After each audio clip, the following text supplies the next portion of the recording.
sommes nombreux ce matin et c'est une joie que nous éprouvons nous tous d'être réunis. Nous savons que notre Dieu veut un peuple uni par le lien de l'Esprit. C'est le désir de Dieu et que ce matin, ce désir soit comblé, que nos cœurs soient tous ouverts au message de la parole de notre Dieu. La parole de Dieu a seule autorité, et c'est à son autorité que nos cœurs se rangent maintenant. Nous allons méditer la parole de Dieu.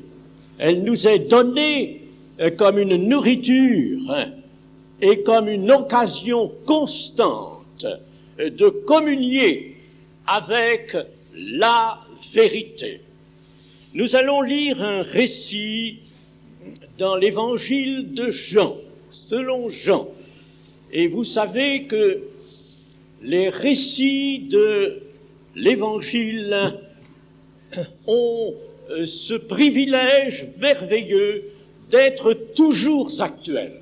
Ce que nous allons lire n'est pas un passé, c'est quelque chose qui exprime la bonté, l'amour, la grandeur de Dieu aujourd'hui, maintenant, aujourd'hui, dans ce lieu.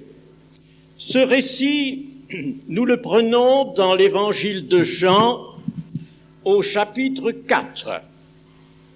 Chapitre 4, nous le connaissons bien, il s'agit de la rencontre du Seigneur Jésus-Christ avec une femme samaritaine au bord du puits de Jacob. Le Seigneur sut que les pharisiens avaient appris qu'il faisait et baptisait plus de disciples que Jean. Toutefois, Jean ne baptisait pas lui-même, mais c'étaient ses disciples. Alors il quitta la Judée, il retourna en Galilée. Comme il fallait qu'il passât par la Samarie, il arriva dans une ville de Samarie nommée Sychar, près du champ que Jacob avait donné à Joseph, son fils. Là se trouvait le puits de Jacob. Jésus, fatigué du voyage, était assis au bord du puits. C'était environ la 6e heure. Une femme de Samarie vint puiser de l'eau. Jésus lui dit « Donne-moi à boire », car ses disciples étaient allés à la ville pour acheter des vivres. La femme samaritaine lui dit « Comment, toi, qui es juif, me demandes-tu à boire, à moi qui suis une femme samaritaine ?» Les Juifs, en effet, n'ont pas de relation avec les Samaritains. Jésus lui répondit, « Si tu connaissais le don de Dieu, qui est celui qui te dit, donne-moi à boire, tu lui aurais toi-même demandé à boire, et il t'aurait donné de l'eau vive. » Seigneur, lui dit la femme, tu n'as rien pour puiser, et le puits est profond. D'où aurais-tu donc cette eau vive? Es-tu plus grand que notre père Jacob, qui nous a donné ce puits, et qui en a bu lui-même, ainsi que ses fils et ses troupeaux?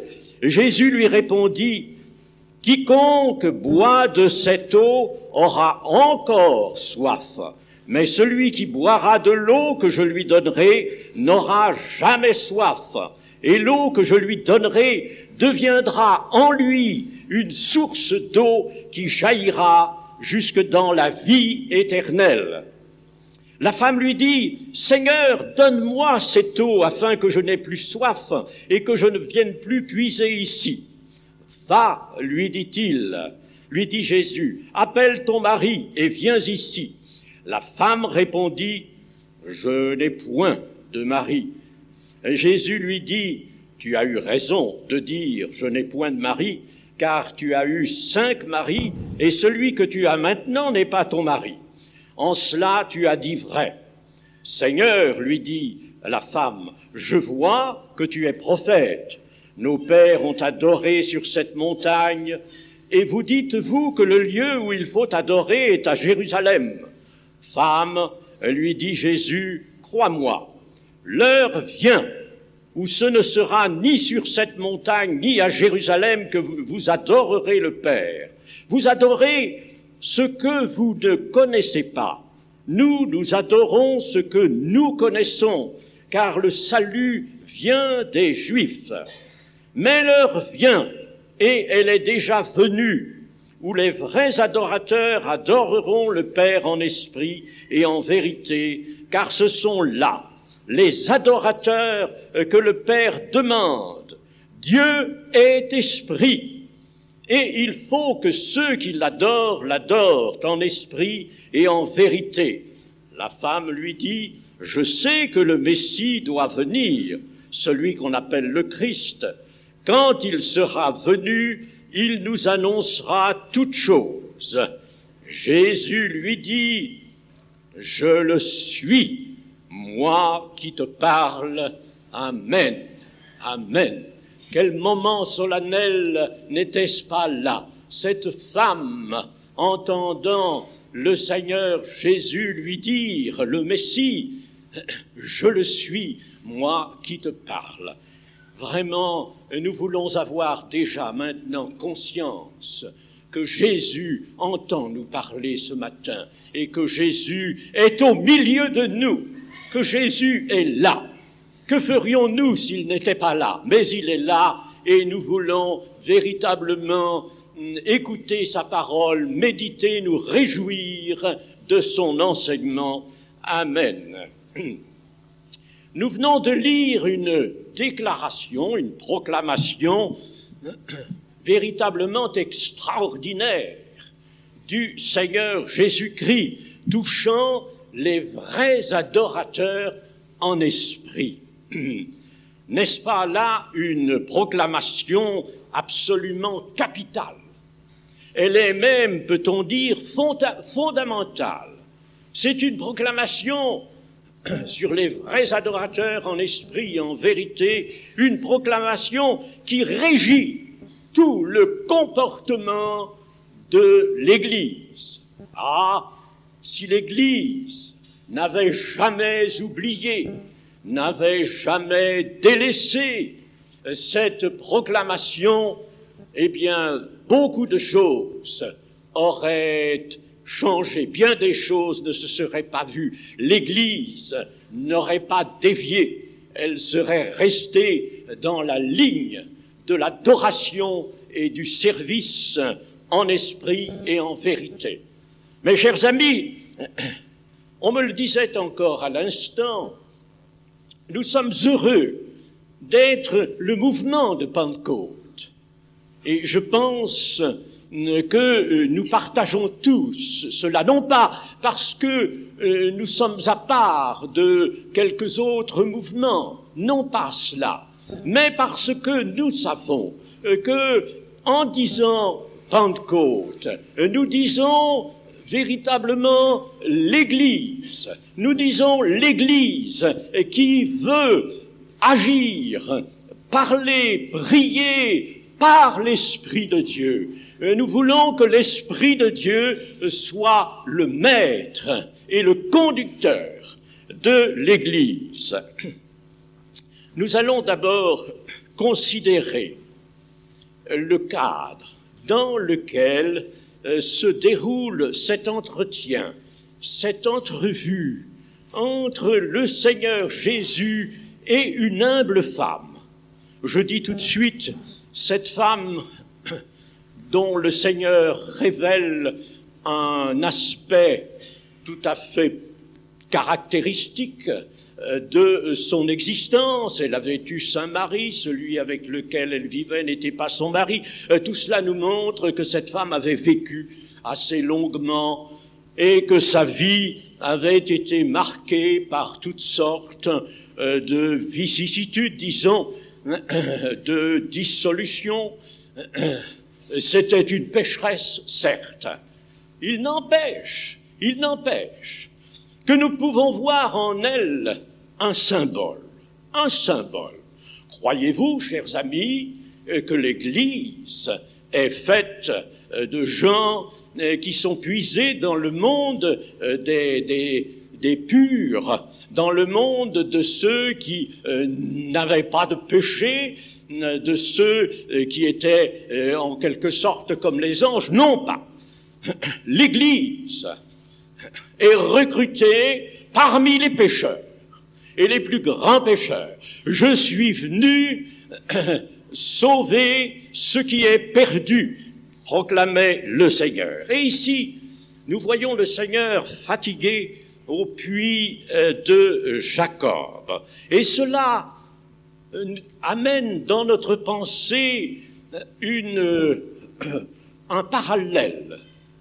Nous pensons en effet à un autre temps, un temps beaucoup plus reculé, où au bord d'un puits aussi se trouvait un homme nommé Eliezer, et qui était le serviteur le plus ancien de la maison d'Abraham, né dans la maison d'Abraham, et Abraham l'avait envoyé dans le pays de Charan, dans son pays, pour trouver une femme pour son fils Isaac. Et voici Eliezer qui voit venir vers le puits une jeune fille. Là, c'était une jeune fille, une tendre jeune fille vierge, dit même le récit biblique. Et il lui demande à boire. C'était le signe. Eliezer avait convenu avec le Saint-Esprit ceci, c'est que il allait demander cela. Et à la réponse et à la suite même des agissements de la jeune fille, il verrait si c'était bien celle-là que Dieu désignait, que Dieu réservait à Isaac. Et ce récit du chapitre 24 de la Genèse, et nous y avons vu, avec raison, l'évocation en la personne d'Eliezer, du Saint-Esprit, et qui vient là, et qui cherche une épouse pour son maître, une épouse pour son maître. Et, chers amis, bien sûr, vous qui lisez la Bible, vous qui l'aimez, la méditez, vous savez que l'Église est une épouse, elle est regardée, et quelle magnifique image que celle-là, elle est regardée comme l'épouse du Seigneur Jésus-Christ. Nous avons donc là un parallèle qui s'impose avec le récit que nous venons de lire. C'est un puits d'eau vive, un puits d'eau vive. Et l'eau vive, c'est tellement l'image du Saint-Esprit qui apporte la vie de Dieu, de l'eau vive près d'un puits. Et puis, donne-moi à boire. Et l'envoyé qui est là il boit de l'eau vive. Il y a là une femme qui est Rebecca dans le premier cas et qui est dans notre lecture et qui est une femme samaritaine d'entre bien d'autres femmes chargées de responsabilités devant Dieu, de péché, c'est vrai. Il n'empêche qu'il y a le puits, l'eau vive qui désaltère. Il y a cette femme et il y a dans le récit d'Eliezer et de Rebecca, il y a une union qui se prépare. Il y a un mariage qui va avoir lieu. Et là, dans le cas de Jésus au puits de Jacob devant la Samaritaine, ce n'est pas un mariage comme les autres, c'est une alliance. une alliance qui se prépare, car là, le Seigneur Jésus prononce en effet les paroles de l'alliance. Les vrais adorateurs, l'heure est venue où Dieu veut que les vrais adorateurs soient des adorateurs en esprit et en vérité. Dieu est esprit et il attend de tels adorateurs. Ce sont les paroles de l'alliance. Le rapprochement est merveilleux. Vous savez, il n'y a rien de livré au hasard dans l'Écriture sainte. Tout se conjugue. N'oublions pas qu'elle est l'ouvrage du Saint-Esprit lui-même. Et nous avons donc ces paroles que nous pouvons considérer comme les paroles de l'Alliance, de la Nouvelle Alliance. L'Église est celle qui est entrée, qui se construit dans le cadre de la Nouvelle Alliance et qui est la fiancée, comme dit l'apôtre Paul, la fiancée de Christ. Nous savons aussi que les noces de l'agneau sont annoncées dans l'Apocalypse et qu'elles auront lieu. Arrêtons-nous sur cette proclamation du Seigneur Jésus concernant la volonté de Dieu de voir, d'entendre des adorateurs en esprit et en vérité. Le premier sens que nous pouvons découvrir à cette parole est celle-ci, adorateur en esprit et en vérité, adorateur par l'action de l'esprit et selon la vérité révélée, car nous savons que les membres de l'Église qui doivent être ces adorateurs sont conduits par l'Esprit. Nous savons aussi que l'Esprit nous aide dans notre faiblesse. Il nous aide à exprimer nos prières, notre adoration. L'Esprit nous aide. Alors, c'est vrai, le sens premier, le sens auquel nous ne pouvons pas manquer d'accorder la priorité est celui-ci. L'Esprit de Dieu est là. C'est lui qui va présider à l'adoration que l'Église doit faire monter vers son Dieu, vers le Seigneur du ciel et de la terre. Mais nous sommes aussi amenés à reconnaître un second sens. En effet, Dieu se plaît à donner par son esprit des directions. Il donne aussi la force d'accomplir. La force, l'homme ne l'a pas, mais il la donne, il donne la force et les directions. Cependant, lui, le Seigneur, il attend quelque chose, il attend le fruit. Et dans l'Écriture, nous voyons que Dieu a faim. Un jour, Jésus, devant un figuier et qui était magnifiquement recouvert de feuilles, mais qui n'avait pas de fruits, Jésus avait faim. Il introduit sa main au milieu des feuilles, mais il n'y avait pas de fruits, parce que ce n'était pas la saison du fruit. Pour ce figuier, là, il y a quelque chose qui peut nous étonner, mais Jésus montrait ainsi qu'à tout moment, maintenant que lui était là, maintenant que lui apportait la libération à tous les hommes de foi, les femmes de foi, à tous les pécheurs, il fallait du fruit, un fruit constant. Ce figuier aurait dû donner du fruit dans la nouvelle création. La fructification sera constante. Et donc, là, nous voyons que Jésus eut faim. Il eut faim de fruits, ce qui nous dit que Dieu a faim du fruit. Et en effet, il a faim du fruit que les sarments, autre image aussi qui s'applique aux membres de l'Église.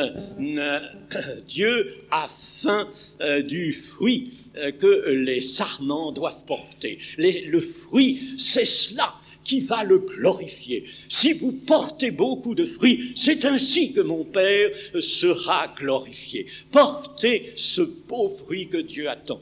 Avons-nous, chers amis, d'autres consignes, d'autres directions, d'autres sollicitations que celle de la parole de Dieu, que celle de Dieu par sa parole, qui nous dit « J'attends du fruit chez vous, de vous, j'attends du fruit, parce que ce fruit-là, il me glorifie. Et tout ce que vous faites doit être fait pour la gloire de Dieu. » Alors, il faut que nous sachions que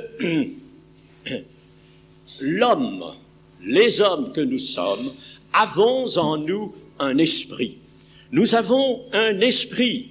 Et le prophète Zacharie nous l'apprend en nous disant que lors de la création du ciel et de la terre et de la création de l'homme, Dieu forma un esprit dans l'homme. Il forma un esprit, il y introduit son souffle, non seulement pour la vie physique et psychique de l'homme, mais pour une vie supérieure, pour la vie de l'esprit. Et puis, dans le livre des Proverbes, nous avons cette magnifique assertion, le souffle ou l'esprit. Dans l'Ancien Testament, l'esprit, c'est un mot hébreu très particulier. Le mot ruach, c'est le souffle de Dieu, si bien que certains traducteurs, au lieu d'esprit, indiquent souffle, mais c'est la même chose pour nous. Le souffle ou l'esprit de l'homme est une lampe de l'Éternel. Il sonde les profondeurs du cœur.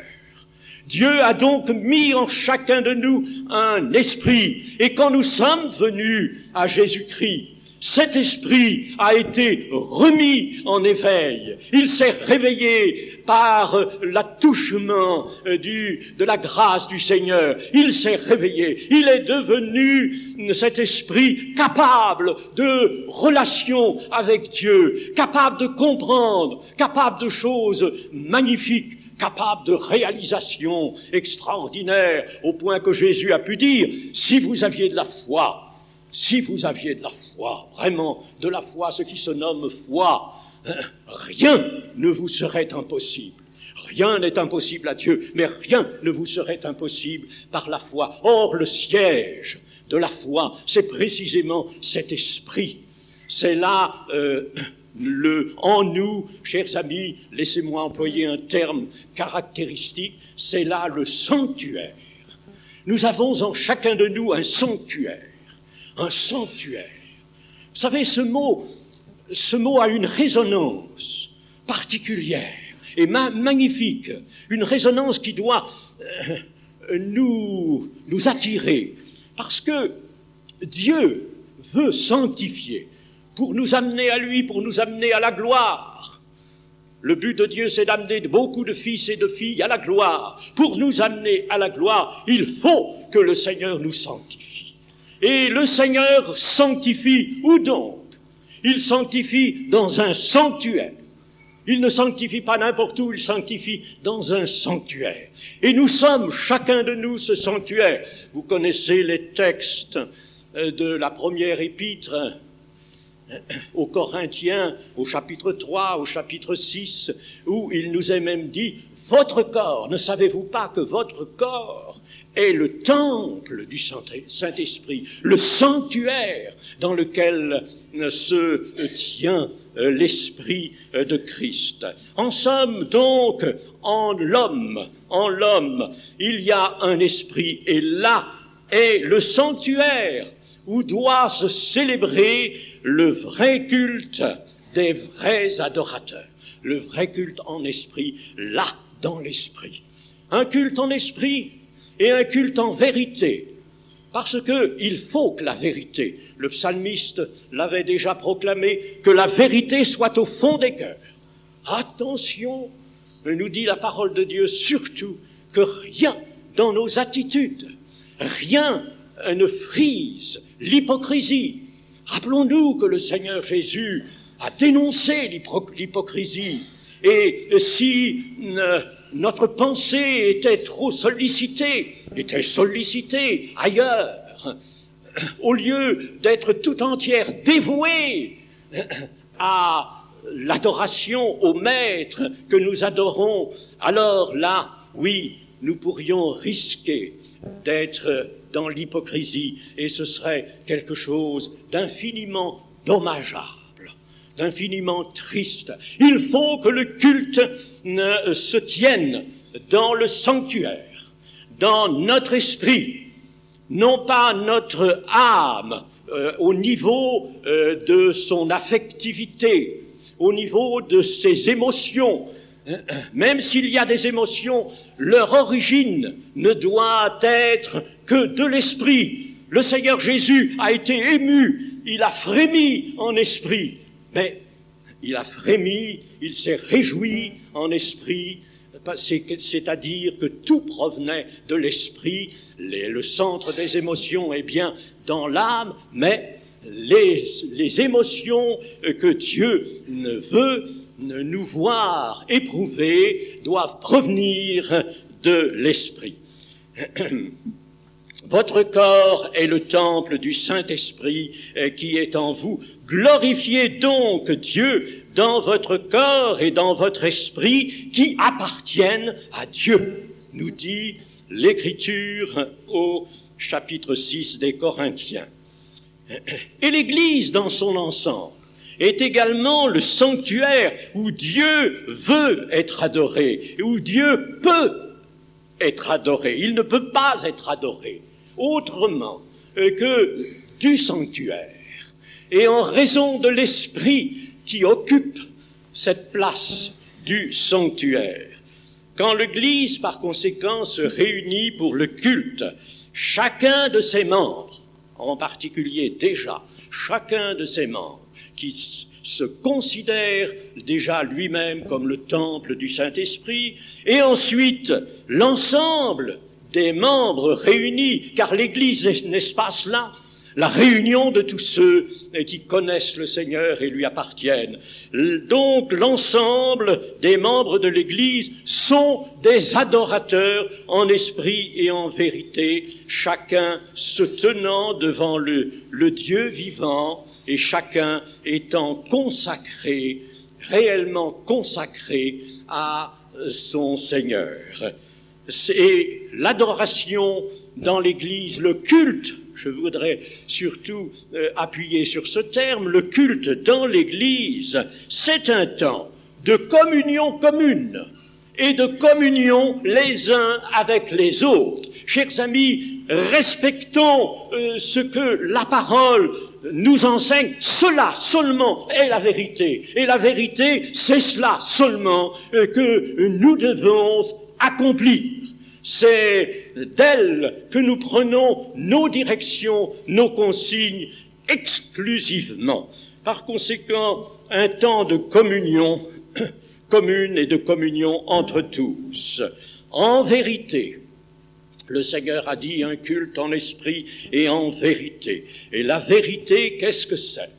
La vérité, c'est ce qui est sûr, d'après les termes que l'Écriture emploie, d'après leur étymologie, c'est ce qui est sûr, c'est ce qui est indestructible, c'est ce qui est solide, c'est ce qui est stable, et c'est ce qui est éternel.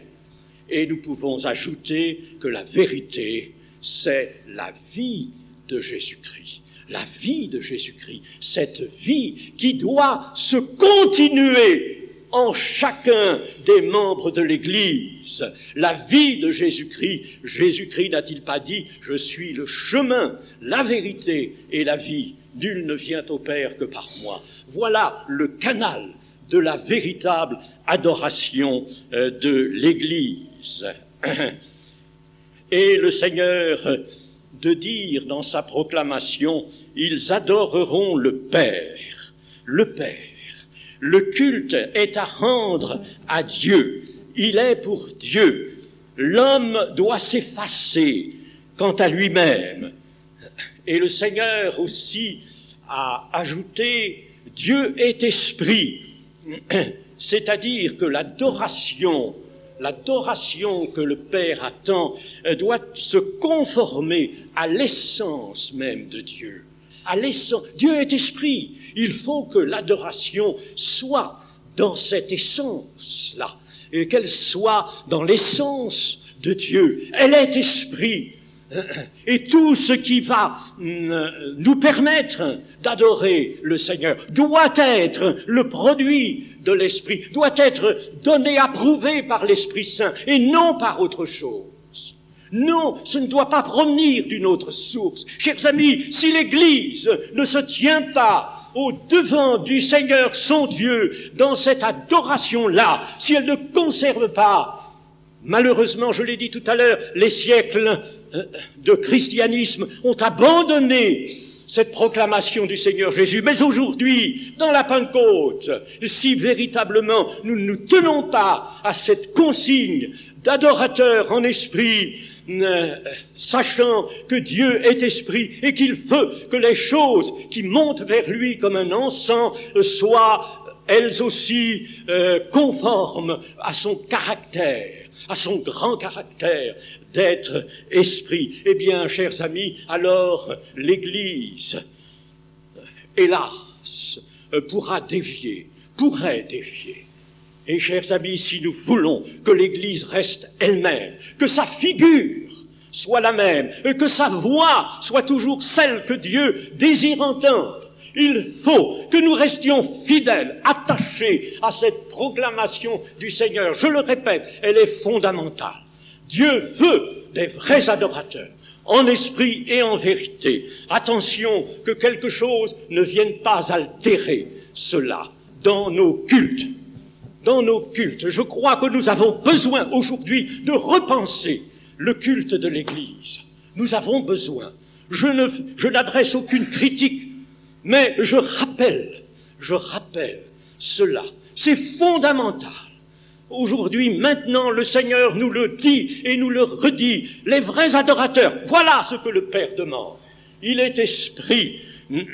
Il faut que l'Église, lors de son culte, soit le sanctuaire du ciel. Dieu aime ceux qui ont un esprit fervent, un esprit de douceur, un esprit réellement consacré, un esprit de joie pure, la joie même du Seigneur, la joie parfaite du Seigneur, car il faut de la joie dans le culte, certes, mais la joie pure, celle qui vient du Saint-Esprit. La réalité spirituelle, par conséquent, est là. Les vrais adorateurs en esprit et en vérité. Voilà la réalité spirituelle à laquelle il faut que l'Église maintenant se tienne au moment surtout de son culte. La réalité spirituelle doit seule importer et rien ne doit venir la profaner. Attention que rien ne vienne profaner notre culte, notre adoration. Je le dis et je le répète, j'en suis certain, et il y a à cela malheureusement des précédents, des antécédents. L'Église serait malheureusement amenée à dériver. Elle dériverait de sa position juste, de sa position de vérité. Le culte, chers amis, en adorateur et en vérité. Et je terminerai en rappelant le but de Dieu. Dieu a tout fait pour un but, un seul. Cela nous est dit dans les Proverbes et nous le trouvons exprimé dans le premier chapitre de l'Épître aux Éphésiens. Dieu nous a élus pour que nous soyons saints, irrépréhensibles devant lui. Il nous a élus pour cela, pas pour autre chose. Il nous a élus. Prenons cette conscience encore de cela. Il nous a élus pour que nous servions à la louange de sa gloire. À la louange de sa gloire. Il nous a élus et nous a accordé la rédemption pour nous avoir. Dieu s'est acquis. Il s'est acquis un peuple. Nous sommes ce peuple qu'il a acquis. Dieu s'est acquis ce peuple à la louange de sa gloire. Là est donc le but de Dieu. Alors, tout à fait, pour terminer, je répondrai à une question qui peut certes venir à notre esprit. Il faut tout faire pour la gloire de Dieu, tout faire pour la louange de sa gloire. Mais pourquoi? Pourquoi le but unique de Dieu est-il la louange de sa gloire? N'est-ce pas un but qui nous apparaîtrait peut-être plus contingent, plus pratique que cela, mieux en rapport avec les conditions de la vie et même d'une vie supérieure, de la vie éternelle? Non. Véritablement, Dieu a toujours raison. Il faut que tout contribue à la louange de sa gloire. Pourquoi? Eh bien, parce qu'il n'y a aucun salut possible sans un retour complet et total à Dieu. Et ce matin, je voudrais parler de ce retour. Nous avons parlé du retour, si vous voulez, au culte d'adoration en esprit et en vérité. Mais parlons d'une façon encore plus large du retour à Dieu. Nous avons besoin de ça, à toutes les périodes. D'ailleurs, une telle nécessité s'est présentée d'un retour à Dieu. Reviens à moi, dit le prophète de la part de Dieu. Reviens, Vierge d'Israël, que fais-tu? Pourquoi t'éloignes-tu? Reviens à ton Dieu, reviens, un retour à Dieu, donc à sa présence, donc à sa sainteté, donc à son image, à l'image de Dieu, un retour à l'image de Dieu en celle de Jésus-Christ. Nul ne vient au Père que par moi. Chers amis, c'est ce retour, c'est ce culte pur, ce culte d'adoration en esprit et en vérité, le culte des saints que Dieu veut voir irrépréhensibles et sans tache. C'est ce culte-là qu'il faut que nous ayons maintenant dans le cœur. D'abord en forme de résolution, et puis de plus en plus, chers amis, soyons sages. Soyons prudents, soyons fervents, et si nous disons que nous aimons Dieu et que nous l'adorons, alors apportons-lui ce qu'il nous demande, ce qu'il désire, et il est certain que nous aurons encore des pluies abondantes de bénédictions à recevoir d'en haut. Que la grâce de Dieu et que la bonté de Dieu veuillent nous les accorder. Amen. Amen. Prions le Seigneur. Seigneur, notre Dieu, notre bon Père céleste, ta parole est la vérité. Tu as parlé, Seigneur, pour nous aujourd'hui, pour ceux qui nous ont devancés dans les rangs de l'Église. Mais aujourd'hui, tu nous parles et tu nous demandes, Seigneur, de t'apporter cette adoration pure, véritable, en esprit et en vérité. Tu nous demandes de revenir à toi de tout notre cœur et de nous attacher à celui que tu nous as donné comme le chef, comme le Seigneur et le Maître. Nous désirons le faire ce matin, Seigneur. Nous voulons prendre ce nouvel engagement comme un nouveau départ s'il le faut pour venir à toi de tout notre cœur et nous abandonner à ta grâce toute puissante. Que ton nom et le nom de Jésus soient bénis éternellement. Amen. Écoutez, je voyais le frère nous servir la parole.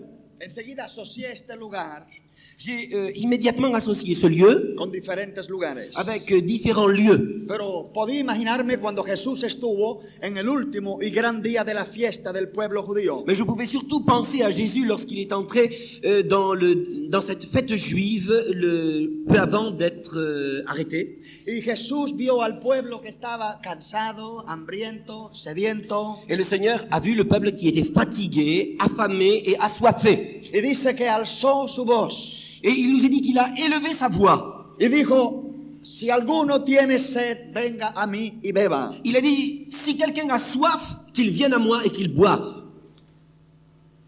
El que cree en mí, como dice la escritura, de su interior correrán ríos de agua viva. Celui qui croit en moi, comme nous dit l'Écriture, de son intérieur, il y a une source d'eau vive qui se mettra à jaillir. Es hablando de la acción del Espíritu Santo. C'est en parlant de l'action du Saint-Esprit. Luego también recuerdo otro día, Ensuite, nous pouvons penser à une autre cuando fois, un pueblo estaba unido esperando de arriba, lorsque le peuple était assemblé attendant quelque chose qui allait survenir d'en haut, esperando que viniera ese Espíritu Santo para hacerlos verdaderos adoradores. ils attendaient que le Saint-Esprit soit répandu pour faire de chacun d'entre eux de véritables adorateurs. Y el día de Pentecostés, Et le jour de la cuando Pentecôte, estaban todos unánimes juntos, alors qu'ils étaient tous ensemble rassemblés, ¿estamos unánimes juntos acá? est-ce que nous sommes unanimement assemblés ici dans ce lieu? Si nos unimos en fe en esta tarde, Si aujourd'hui nous sommes vraiment unis par le lien de la foi, puede descender más lluvia que la que está descendiendo afuera. alors il y a bien davantage de pluie qui peut descendre ici qu'il n'en descend à l'extérieur. Y este puede convertirse en un verdadero Pentecostés. Et cette journée peut se transformer en une véritable Pentecôte. Cuando descendió el Espíritu Santo, Lorsque l'Esprit Saint descendit, un hombre que había sido como muchos de nosotros, un homme qui avait été semblable à bien d'entre nous, muy débil, negó al Señor, très faible, il a renié le Seigneur. fallaba mucho, Il a eu bien des manquements, no porque no tenía voluntad, non pas par manque de volonté. tenía más voluntad que todos nosotros, Il avait certainement bien plus de volonté que nous tous, pero le faltaba un poder. mais il lui manquait une puissance. Pero cuando aquel poder vino sobre este hombre llamado Mais lorsque Pedro, la puissance est descendue sur cet homme qui s'appelait Pierre, en un lugar y un día como hoy, dans un lieu semblable au nôtre, puede dar un mensaje il a pu donner un message para los que estaban allá. pour tous ceux qui étaient là. Pero en él Dios dio un mensaje para este día de hoy.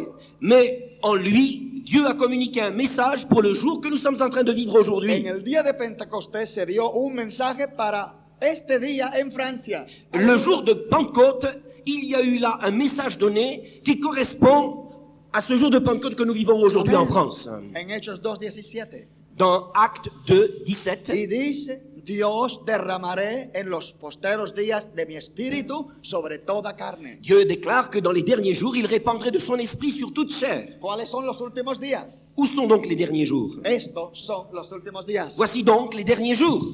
¿Y quiénes son toda esa gente? Et quel est donc tout ce monde? Sobre todos ustedes, Dios quiere derramar de su espíritu. Sur vous tous, le Seigneur désire répandre de son esprit. Sobre pequeños, Sur les enfants, sobre jóvenes, sur des jeunes gens, sobre adultos y ancianos. des adultes ou même des vieillards. Dios quiere derramar de su espíritu. Dieu veut répandre de son esprit. Pero dice que Jesús dijo en las beatitudes, Mais Jésus a déclaré dans les béatitudes, bienaventurados, felices los que tienen hambre y sed de justicia, porque ellos serán saciados. heureux ceux qui ont faim et soif de justice parce qu'ils seront rassasiés.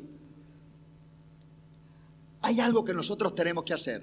Il y a quelque chose qu'il nous faut faire. No solamente oír la palabra, Non seulement écouter la parole, creer la palabra, croire la pero parole, hay que hacer algo. mais il faut faire quelque chose. ¿Qué hizo la samaritana de la cual nos predicaba el hermano Monpieu? Que fit la Samaritaine dont le frère Mampio nous a parlé? Señor, dame de esa agua. Seigneur, donne-moi de cette eau. Dame de esa agua viva. Donne-moi de cette eau vive. Esa debe ser la acción de todos nosotros. Ce doit être l'action de chacun d'entre nous. Dame, Señor, hoy mismo de esa vida. Seigneur, donne-moi aujourd'hui même de cette vie-là. Y es posible en este día que tú recibas esa potencia de Dios. Et c'est possible que dans le jour que nous vivons, tu puisses recevoir une telle puissance de Dieu. Este lugar también me recuerda un templo que estuvimos en Europa hace algún tiempo Il y a quelques années en Europe, je me trouvais dans un temple semblable à celui-ci. y estaba más quietecito que aquí. Et les gens étaient beaucoup plus calmes que vous ici. Y el lugar temblaba, el lugar estaba tan débil que temblaba. Et le lieu était si faible qu'il tremblait. Pero no temblaba por un poder extraño, sino por nosotros que nos movíamos. Ce n'était pas du tout une puissance surnaturelle, c'était nous qui faisions bouger la chair. Pero luego otro poder descendió sobre las gentes. Mais ce même jour-là, une autre sorte de puissance est descendue sur les gens, Movía los corazones. qui a ébranlé les cœurs. Y algo fantástico sucedió en aquella iglesia reformada. Et dans cette église réformée, il y a quelque chose de fantastique qui s'est Allí en produit. el auditorio estaba la esposa del ex obispo de todo el mundo hispano de los reformados. Il y avait là, dans ce temple, la femme de l'ex-évêque réformé d'Espagne. De toda América Latina. Ah, Sí, de toute l'Amérique sí, latine. y de España. Et d'Espagne. Y estaba ella que fue para morirse en su pueblo. Elle était revenue dans son village parce que elle n'avait pour peu de jours à vivre. Se estaba muriendo de cáncer. Elle était en train de mourir d'un cancer. Cuando hablábamos de ese derramamiento del Espíritu Santo, Et lorsque nous nous sommes mis à parler de cette grande diffusion du Saint-Esprit, ella como la samaritana dijo, Señor, dame de esa agua viva. elle a parlé comme la Samaritaine en disant « Seigneur, donne-moi de cette eau vive-là ». No pensando en curarse en su cuerpo, Elle ne pensait pas du tout à la guérison de son corps. sino en sentir una resurrección espiritual. Elle s'attendait simplement à vivre une résurrection spirituelle. Pero como el Señor dice que si buscamos primero su reino y su justicia, Mais comme le Seigneur dit que si nous cherchons d'abord le royaume de Dieu et sa justice, todo lo demás viene como consecuencia de ese reino. toutes choses nous seront données comme résultat de ce royaume. El poder de Dios se manifestó allí. Alors la puissance de Dieu s'est manifestée là. Penetró el espíritu y el cuerpo de aquella hermana. Il a pénétré l'esprit et le corps de cette Y sœur aquella fue llena del poder de Dios. et elle a été remplie de la puissance de Dieu. Vibraba su ser, dice, siento como que algo está pasando en mí. Tout son être vibrait. Elle disait, je sens qu'il y a quelque chose qui se passe en moi. Y pregunta qué es lo que está pasando. Et elle se pose la question, mais qu'est-ce qui est en train de me survenir? Jesús dijo que eran ríos de agua viva. Jésus a dit que c'était des fleuves d'eau vive. Amén. Amén. Ríos de agua viva la estaban resucitando. Des fleuves d'eau vive qui étaient en train de la ressusciter. Y luego también la sanó. Et également, ces fleuves l'ont guéri. El líder máximo que estaba allí en aquella iglesia, Le leader religieux le plus élevé qui se trouvait dans cette église, también sintiendo esa presencia del Señor, qui sentait aussi une telle présence de la part du Seigneur, puso de pie y dijo, yo también quiero esos ríos de agua viva. il s'est mis debout et il a dit, moi aussi je Amen. désire ces fleuves d'eau vive. Se Amen. comenzaron a parar las personas. Alors les gens ont commencé à se lever les unes après les autres. Queremos esos ríos de agua viva. Nous désirons ces fleuves d'eau vive. Queremos salir del conformismo religioso. Nous voulons sortir de ce conformisme religieux. Queremos recibir ese poder resucitante. Nous voulons recevoir cette vertu qui ressuscite. Esto es posible para todo aquel que cree. C'est possible pour ceux qui croient. Dios lo está haciendo por todo el mundo. Dieu est en train de l'opérer dans le monde Un entier. derramamiento del Espíritu Santo en toda América Latina. Une effusion du Saint-Esprit sur toute l'Amérique En latine. el Asia, En Asie, detrás de la cortina de hierro, derrière le rideau de fer. por el África. En Afrique. Y ahora le toca a Et Francia. maintenant, c'est le tour de la France. Francia, ponte sobre tus pies. Alors, Aleluya. France, tiens-toi debout sur tes pieds. Ponte sobre tus pies. Mets-toi debout sur Y tes dile, pieds. Señor, dame de beber. Et dis, Seigneur, donne-moi à boire. Tengo sed. J'ai hambre soif de justicia. et faim de justice. Vamos a estar de pie en estos Voulez-vous vous lever en momentos. cet instant? Aleluya.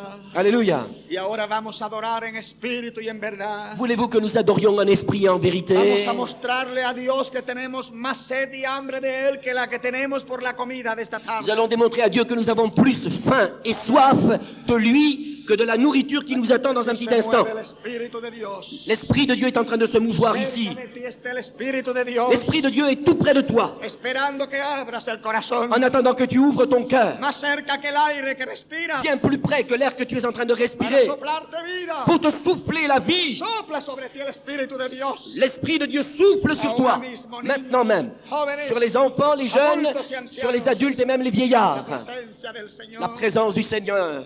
Dile, Señor, dame de beber. Dis-lui, Seigneur, donne-moi à boire. Tengo sed de vida. J'ai soif de vie. Tengo hambre y sed de tu justicia. J'ai faim et soif de ta justice. Estoy aburrido de esta vida. Je m'ennuie sur cette Mi terre. corazón está vacío. Mon cœur est vide. Llénalo, Señor. Viens donc le combler. Llénalo, Señor. Remplis-le, Seigneur. Clama, mi amigo. Clama, mi hermano, mi amigo. Mon ami, mon frère, Ahora invoque-le mismo, maintenant ahora même. mismo. Maintenant même. Sobre ti se mueve el Espíritu de Dios. Sur toi est en train de se mouvoir Solo l'Esprit de dile, Dieu. lléname, Señor. Dis-lui simplement, remplis-moi, Llena Seigneur. mi corazón. Remplis mon cœur. Libértame, Señor. Délivre-moi, Seigneur. Resucítame, Señor. Ressuscite-moi, Seigneur. Resucítame, Señor. Ressuscite-moi, Seigneur. Aleluya. Alléluia. Aleluya. Padre, gracias. Père, nous te rendons grâce. Gracias por tu amor tan grande. Merci pour ton grand amour. Jesucristo. Jésus-Christ, Gracias merci por lograr la victoria en el Calvario. de m'avoir remporté la victoire sur le calvaire. Gracias Merci, que compraste nuestra victoria. parce que tu as acheté notre victoire. Compraste la victoria de este pueblo. Tu as acheté la victoire de ce peuple. Y enviaste tu Santo Et Espíritu tu as envoyé ton Esprit Saint para darles esa pour victoria. leur donner cette Dale victoire. esa victoria a esos chicos y chicas. Donne la victoire à ces jeunes gens et ces jeunes Dale filles. esa victoria a ese papá y a esa mamá. Donne la victoire à ce père, à cette Dale mère. esa victoria a ese hogar que sucumbe. Donne la victoire à ce foyer qui est en train de s'enfoncer. Gracias, Señor. Merci Seigneur. Gracias, Señor. Merci Seigneur. Porque está sanando adentro el espíritu. Parce que tu es en train de guérir les esprits. Estás ordenando todo adentro de nosotros. Tu es en train de mettre de l'ordre à l'intérieur de nous. Estás sanando los caracteres. Tu es en train de guérir les caractères. Estás sanando las Tu emociones. guéris toute émotion. Estás lavando con tu sangre preciosa. Tu es en train de purifier par ton sang précieux, Gracias, Seigneur Jésus. Señor. Merci Y Seigneur. ahora mismo estás curando también. Et maintenant même, tu es en train de guérir Estás également. curando al enfermo. Tu es en train de guérir le El malade. dolor está huyendo. Les douleurs sont en train de El s'enfuir. poder del mal está huyendo. La puissance du mal est en train de Las s'enfuir. cadenas se están rompiendo. Et les chaînes sont en train d'être brisées. Los hombres están siendo libertados. Les hommes sont en train d'être délivrés. Las cadenas se han roto de la juventud y de los Alors, adultos. les chaînes des jeunes et des adultes sont brisées Las maintenant. cadenas de pasiones. Les chaînes des passions. Las cadenas de pecado. Les chaînes du péché. Las cadenas de malas acciones.